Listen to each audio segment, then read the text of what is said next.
आइए परावर्तन के नियमों को समझें। तो पहला नियम यह है कि आपतित किरण, अभिलंब और परावर्तित किरण ये तीनों एक ही तल में होते हैं। आपतित किरण वह किरण होती है जो दर्पण से टकराती है, जबकि अभिलंब एक काल्पनिक लंब रेखा होती है।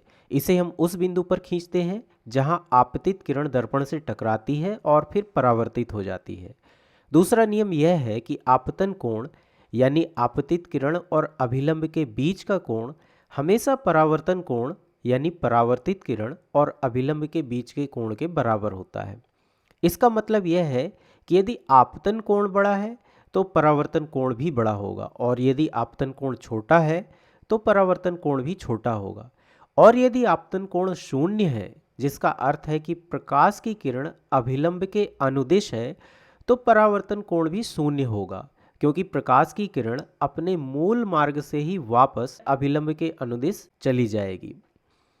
आइए अब इन नियमों का उपयोग गोलीय दर्पणों में करते हैं और प्रतिबिंब के आकार, प्रकृति एवं स्थिति का पता लगाते हैं। तो हम पहला उदाहरण लेते हैं। मान लीजिए कि हमारे पास एक वस्तु है जो एक अवतल दर्पण यानी कॉन्केव मिरर के वक्रता केंद्र से परे रखी है। अब क्या आप बता सकते हैं कि इसका प्रतिबिंब कहाँ बनेगा? हम इसे ज्ञात करने के लिए किरण आरेख बना सकते हैं। तो हम प्रकाश की पहली किरण मुख्य अक्ष के समांतर बनाते हैं। परावर्तन के बाद यह किरण दर्पण के फोकस से होकर जाएगी। लेकिन क्यों? क्योंकि यही फोकस की परिभाषा है। यानी परावर्तन के बाद प्रकाश की सभी समांतर किरणें फोकस बिंदु पर प्रतिच्छेद करती हैं और इस बिंदु से होकर जाती हैं। तो यह प्रकाश की पहली किरण है। इसी प्रकार मैं प्रकाश की एक ऐसी किरण भी खींच सकता हूँ जो फोकस से होकर जाती हो। यदि प्रकाश की कोई किरण मुख्य अक्ष के समांतर है तो वह परावर्तन के बाद फोकस से होकर जाती है। तो इसका मतलब यह भी है कि प्रकाश की वह किरण जो फोकस से होकर जाती है वह परावर्तन के बाद मुख्य अक्ष के समांतर होगी। तो ये दो किरणें हैं, और अब हम देख सकते हैं कि ये दोनों परावर्तित किरणें इस बिंदु पर मिलती हैं, और इसलिए वस्तु के प्रतिबिंब का ऊपरी सिरा यहीं बनेगा। यानी मैं यहाँ प्रतिबिंब बना सकता हूँ। लेकिन प्रतिबिंब बनाने से पहले मैं कुछ और किरणें बनाना चाहता हूँ।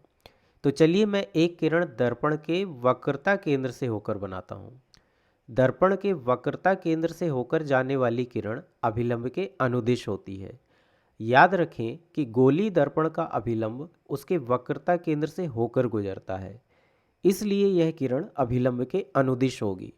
और हमने अभी देखा था कि यदि प्रकाश की कोई किरण अभिलंब के अनुदिश जाती है तो वह अपने मूल मार्ग में ही वापस परावर्तित हो जाती है। इसलिए यह किरण अपने आपतन के मार्ग से ही परावर्तित हो जाएगी। और अंत में चौथी किरण हम दर्पण के ध्रुव या पोल से खींच सकते हैं। इस किरण के लिए दर्पण का मुख्य अक्ष जो दर्पण के वक्रता केंद्र से गुजर रहा है वह अभिलंब के रूप में कार्य करता है। इसलिए यह किरण परावर्तित होने पर इस दिशा में जाएगी। ध्यान रहे कि इन सभी किरणों में आपतन कोण और परावर्तन कोण हमेशा समान होना चाहिए। अब आप देख सकते हैं कि ये चारों परावर्तित किरणें एक बिंदु पर मिलती हैं, इस बिंदु पर मिलती हैं। ये सभी एक ही बिंदु से होकर गुजरती हैं, इसलिए वस्तु का प्रतिबिंब इसी बिंदु पर बनेगा। यानी यह प्रतिबिंब C और F के बीच है।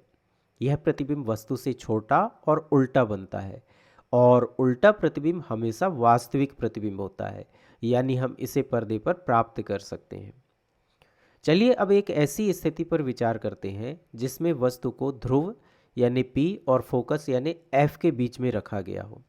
अब क्या आप बता सकते हैं कि वस्तु का प्रतिबिंब कहाँ बनेगा? क्यों ना वीडियो को रोककर पहले आप इसे स्वयं हल करने का प्रयास करें। तो चलिए देखते हैं। इसके लिए भी हम किरण आरेख बनाते हैं। हालांकि हमें 4 किरणें खींचने की आवश्यकता नहीं है। तो दर्पण पर एक किरण मुख्य अक्ष के समांतर आपतित होती है और परावर्तित होने के बाद फोकस से होकर गुजरती है। अब मैं प्रकाश की दूसरी किरण कहाँ से खींच सकता हूँ? मैं फोकस से नहीं खींच सकता, क्योंकि यह दर्पण से नहीं टकराएगी।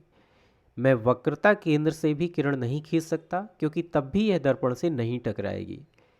लेकिन मैं ऐसी किरण खींच सकता हूँ जो दर्पण के ध्रुव से टकरा कर परावर्तित होती है। इस किरण के लिए मुख्य अक्ष ही अभिलंब है। यह आपतन कोण है और यह परावर्तन कोण है जो आपतन कोण के बराबर है। इस प्रकार ये दो परावर्तित किरणें हैं, लेकिन ये कहाँ मिलती हैं? ये किरणें कहीं भी नहीं मिलेंगी, जिसका मतलब है कि दर्पण के इस तरफ कोई प्रतिबिंब नहीं बनेगा। लेकिन यदि मैं इन किरणों को दर्पण के पीछे बढ़ाऊं तो ये किरणें हमें एक बिंदु पर मिलती हुई प्रतीत होती हैं। ऐसा प्रतीत होता है कि ये दोनों किरणें इस बिंदु से आ रही हैं। हालांकि ये वास्तव में यहाँ से नहीं आ रही हैं, लेकिन हमें ऐसा प्रतीत होता है। इसलिए वस्तु के प्रतिबिंब का ऊपरी सिरा इस बिंदु पर दिखेगा और इसलिए वस्तु का प्रतिबिंब कुछ इस तरह बनेगा।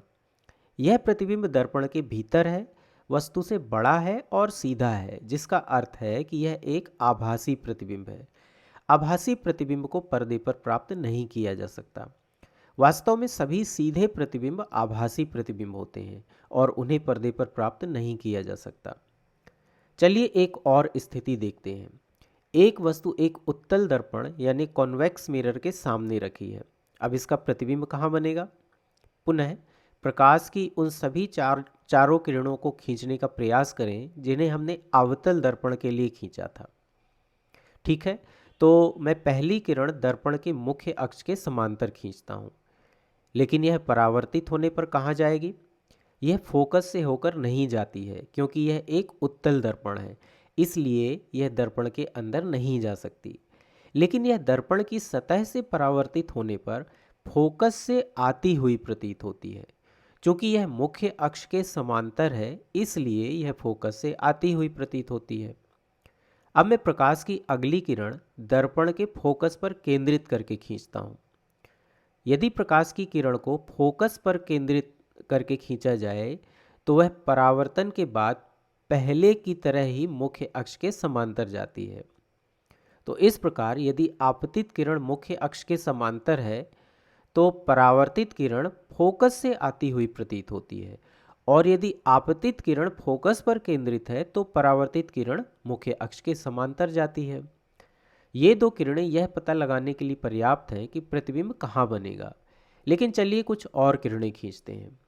तो अगली किरण वक्रता केंद्र पर केंद्रित करके खींचते हैं। हमें पता है कि यह किरण अभिलंब के अनुदिश होगी, जिसका अर्थ है कि परावर्तित किरण अपने मूल मार्ग से ही वापस चली जाएगी। इसी प्रकार हम चौथी किरण ध्रुव पर केंद्रित करके खींच सकते हैं, और यदि आपतन कोण और परावर्तन कोण बिल्कुल बराबर हों तो यह परावर्तित किरण होगी। इस प्रकार हमारे पास पुनः प्रकाश की ये चार किरणें हैं, लेकिन प्रतिबिंब कहाँ बनेगा? यहाँ प्रकाश की चारों किरणें एक दूसरे से दूर जाती हुई प्रतीत हो रही हैं, जिसका अर्थ है कि वे आगे कहीं भी नहीं मिलेंगी। लेकिन यदि मैं इन किरणों को दर्पण के पीछे बढ़ाऊं तो ये किरणें हमें इस बिंदु पर मिलती हुई प्रतीत होती हैं। इसलिए वस्तु के प्रतिबिंब का ऊपरी सिरा इसी बिंदु पर दिखेगा, और इसलिए वस्तु का प्रतिबिंब कुछ इस तरह बनेगा। यह प्रतिबिंब ध्रुव यानी कि P और फोकस यानी F के बीच बनता है और दर्पण के भीतर भी है। हालांकि यह वस्तु से छोटा है और सीधा है, जिसका अर्थ है कि यह एक आभासी प्रतिबिंब है और इसलिए इसे पर्दे पर प्राप्त नहीं किया जा सकता।